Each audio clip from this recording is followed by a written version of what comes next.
गौरांग शाह भी जुड़ गए हैं इस बजट स्पेशल एपिसोड में। गौरांग, हाय आफ्टरनून, स्वागत है आपका। और नीरव से हम समझ रहे थे कि बजट को लेकर उनकी क्या उम्मीदें हैं, किन किन नंबर्स पर उनका फोकस रहेगा।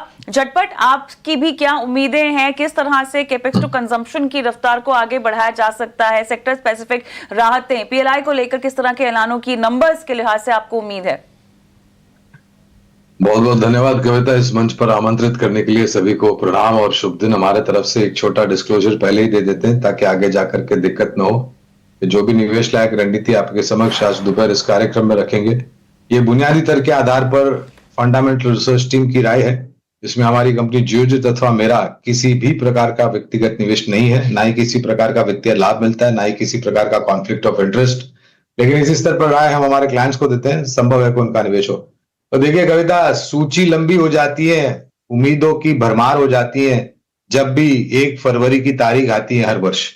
और वास्तविकता ये कविता के हमें सरकार के ऊपर, वित्तीय मंत्रालय के ऊपर और माननीय श्रीमती निर्मला सीतारामन जी जो वित्त मंत्री है हमारी, उन पर और उनकी बुद्धिमत्ता पर छोड़ देना चाहिए कि क्या बदला और किस प्रकार से। देखिए, ये long term, short term, STT वगैरह वगैरह हर बार हम ये बात सुनने मिलती है, लेकिन एक वास्तविकता ये भी है कि बहुत ही सीमित मात्रा में माननीय वित्त मंत्री जी के पास औजार है जिस पर वो कामकाज करती है।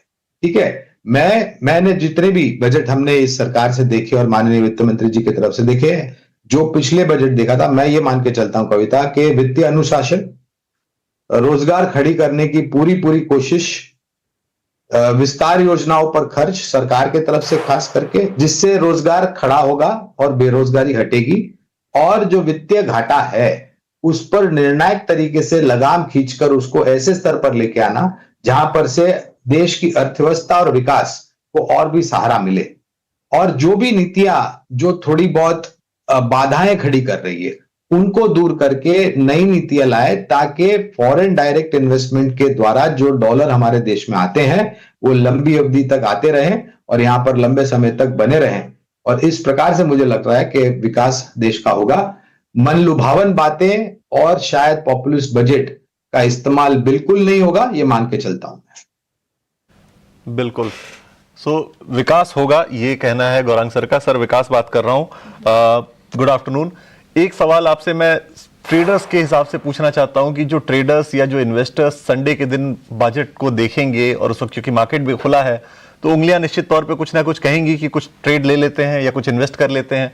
उस दिन क्या आपकी सलाह होगी उनको कि क्या करना चाहिए? क्या उस दिन ट्रेड इन्हें लेना चाहिए, इन्वेस्ट करना चाहिए किसी शेयर में, या उस दिन रुकना चाहिए, मंडे के रिएक्शन के लिए वेट करना चाहिए? क्योंकि आपने कई सारे बजट देखे हैं और गाइड किया है अपने इन्वेस्टर्स को, तो इसलिए ये सवाल मैं आपसे पूछना चाहता हूं। परमात्मा से प्रार्थना है विकास जी कि आपका भी विकास हो, ये मन से प्रार्थना है हमारी। तो देखिए, पहले तो ये बात है कि और ये वास्तविकता है, आंकड़े हमारे ही चैनल 89 स्वदेश पर आप अक्सर दिखाते हैं कि अगर आप कारोबारी हैं, ट्रेडिंग करते हैं, तो 10 में से 8 लोग या 9 लोग नुकसान उठाते हैं। तो ट्रेडिंग करके तो कोई धनवान या धन ऐसी संपत्ति खड़ी नहीं हुई है, मेरे ख्याल से नुकसान ज्यादा हुआ है। ये मेरा भी निजी अनुभव मैं आपको बता रहा हूं। देखिए, लेकिन कुछ लोग ऐसे होते हैं जो बार बार गलतियां करने पर भी वो सीखते नहीं है और उनको गलतियां करने का शौक हो गया है। मैं तो सिर्फ इतना कहूंगा कि ना हम वित्त मंत्री जी के दिमाग में जाकर के झांक सकते हैं, ना पढ़ सकते हैं, ना तो वो बजट कागजात में क्या लिखा हुआ है वो पढ़ सकते हैं। अनुमानित सौदा कुछ भी मत कीजिए।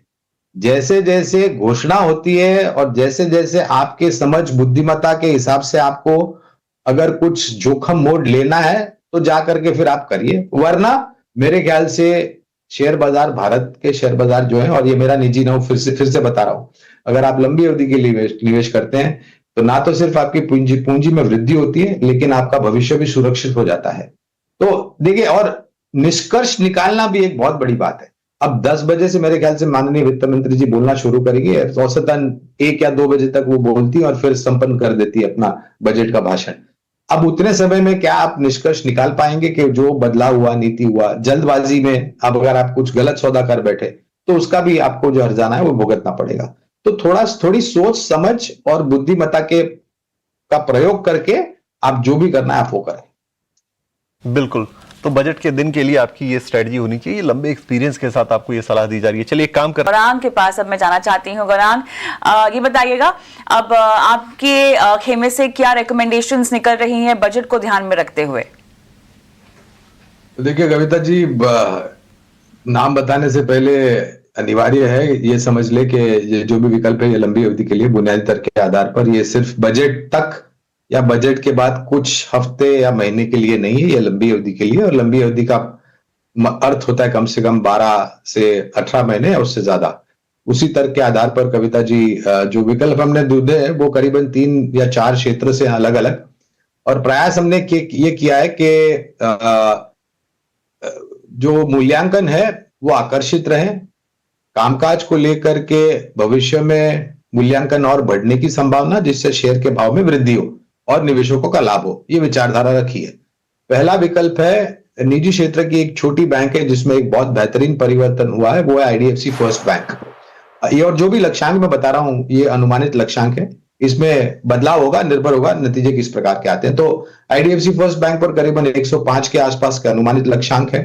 दूसरा विकल्प है ऑटो क्षेत्र से जुड़ी हुई केवल मात्र कमर्शियल व्हीकल बनाने वाली कंपनी, जिसके नतीजे और महीने दर महीने बिक्री के आंकड़े बहुत ही शानदार आए थे और अनुमान से बेहतर आए हैं, वो है अशोक लेलैंड। अनुमानित लक्ष्यांक अशोक लेलैंड पर करीबन 235 के आसपास का है। तीसरा विकल्प है वित्तीय क्षेत्र यानी कि नॉन बैंकिंग फाइनेंस कंपनी, इसने भी अपने जीवन का एक नया सर्वोच्च स्तर बनाया था, वो है एल&टी फाइनेंस। यहां पर बुनियादी दर के आधार पर खरीदारी की राय है, अनुमानित लक्ष्यांक करीबन 345 के आसपास है। और चौथी कंपनी है ऊर्जा क्षेत्र से जुड़ी, क्योंकि ऊर्जा पर हमने देखा है कि एक बड़ा सेमिनार भी गोवा में चल रहा है एनर्जी इंडिया को लेकर के। टाटा पावर को हमने पसंद किया है, अनुमानित लक्ष्यांक करीबन 445 के आसपास का। ये सभी विकल्प लंबी अवधि के लिए। बिल्कुल, तो ये 6 शेयर आपके पास आ गए गौरांग सर की तरफ से। आपको मैं एक एक करके सबके टारगेट बता देता हूं, आपकी स्क्रीन पर ला देता हूं, ताकि अगर आपने मिस कर दिया हो नोट करना तो आप दोबारा इसे नोट करें, आपको स्क्रीन पे पीछे जाने की जरूरत ना पड़े अगर आपने यूट्यूब पर देखा है ये शो। तो आईडीएफसी फर्स्ट बैंक आपको टारगेट मिला है 105 रुपए का। एक चीज जरूर ध्यान रखें कि आपको ये जो लक्ष्य रखने हैं वो 12 से 18 महीने के हिसाब से, यानी लंबी अवधि के हिसाब से रखने हैं। ये कोई शॉर्ट टर्म का टारगेट नहीं है। 105 रुपए का टारगेट यहाँ पे। अशोक लेलैंड 235 रुपए का टारगेट दिया है गौरांग सर ने, और अशोक लेलैंड आपकी स्क्रीन पर आ गया 235, 12 महीने का टारगेट, 12 से 18 महीने का टारगेट। तीसरी पिक है एल&टी फाइनेंस की, वो 345 रुपए के टारगेट के साथ है। और चौथी पिक है टाटा पावर की 445 के टारगेट के साथ। उसके अलावा एम&एम फाइनेंस 465 के टारगेट के साथ, और बैंक ऑफ बड़ौदा 360 के टारगेट के साथ। ये 6 पिक्स जो हैं वो गौरांग सर की तरफ से आपकी स्क्रीन पर आ चुकी हैं। तो इन शेयरों पर आप ध्यान रखिए और आपको नजरिया जो है वो लंबी अवधि का रखना है, ये जरूर आप नोट डाउन करके रखें अपने पास। चलिए नीरव के पास वापस चलते हैं। आपसे लगातार इतनी बातचीत होती है, इतने लंबे समय से राब्ता है कि मेरे ख्याल से हमारे डायरेक्टर साहब ने भाप लिया कि आप क्या रिकमेंडेशन देने वाले हैं। हमने उसकी ग्राफिक पेज चला दी, लेकिन चलिए आप फंडामेंटल रीजंस बता दीजिए आपने क्यों रेकमेंड किए हैं आखिर के दो। देखिए तो एम&एम, देखिए ये पूरा ही मतलब बुनियादी दर के आधार पर जो भी विकल्प रखे अब तक, तो वित्तीय क्षेत्र में हम देख रहे हैं पिछले साल करीबन 1.25% की कटौती ब्याज दर में हुई थी कविता।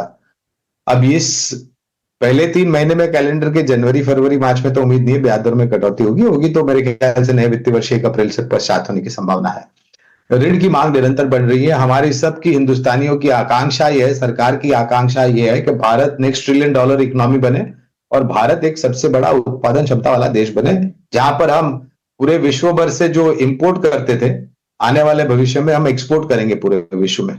उस स्तर के आधार पर ऋण की मांग बढ़ेगी। तो 2 विकल्प जो अगले हैं वो वित्तीय क्षेत्र से ही है। पहली कंपनी है महिंद्रा एंड महिंद्रा फाइनेंस। इनका ज्यादातर लोन बुक एक्सपोजर जो होता है वो ग्रामीण और मध्यम ग्रामीण भागों में होता है और वहां से ऋण की मांग बढ़ रही। तो महिंद्रा एंड महिंद्रा फाइनेंस उस स्तर के आधार पर हमने चुना है। 465 तक के लक्ष्य है लंबी अवधि के लिए। और दूसरी कंपनी है जो कि एक बेहतरीन रुझान, पूरा जो सरकारी बैंकों का खेमा है कविता, अब तक जितने नतीजे आए हैं बहुत ही शानदार, उम्मीद से बेहतर आए हैं। बैंक ऑफ बड़ौदा का हमने चयन किया है यहाँ पर और हमारा अनुमान है कि जो अंतर था निजी क्षेत्र के बैंक में और सरकारी बैंकों में वो अब कम हो रहा है और बहुत जल्द एक सामान्य स्तर पर दोनों आ जाएंगे, जहां पर सरकारी बैंकों की जो रिकवरी है वो ज्यादा आपको होती हुई नजर आएगी। उस स्तर के आधार पर बैंक ऑफ बड़ौदा का चयन किया है। 360 तक के अनुमानित लक्ष्यांक है।